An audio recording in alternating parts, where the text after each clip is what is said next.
Welcome to Not Milk Never Milk. Subscribe if you're lactose intolerant. You already have the essentials: a logged-in account and a working OS. First, open the Start menu on Windows or press Command Space on Mac to launch Spotlight. Then type Excel exactly, not Office or Spreadsheet, because the system matches names. Once you see results, make sure to look at apps first, then check Documents if a shortcut file appears. This direct search avoids navigating menus and finds the executable or app bundle immediately. Once done, scan the search results for the Excel icon and the label that says App or Program. That's the desktop version you want. If you see several matches, right-click and choose Open File Location on Windows or Get Info on Mac to confirm the app path.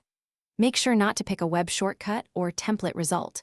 Prefer the application entry so you launch the full Excel program. This ensures you open the installed software rather than an online viewer. Now open Excel and pin it to your taskbar or dock to make it the only quick access way you'll need later. If Excel is missing from results, check your Microsoft 365 subscription apps or visit the System App Store to install. This is the one reliable path to get the desktop app.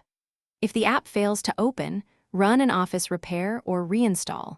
That fix resolves corrupted installations and restores the app to search discoverability. Thanks for watching. If this was helpful, leave a like and consider subscribing. See you next time.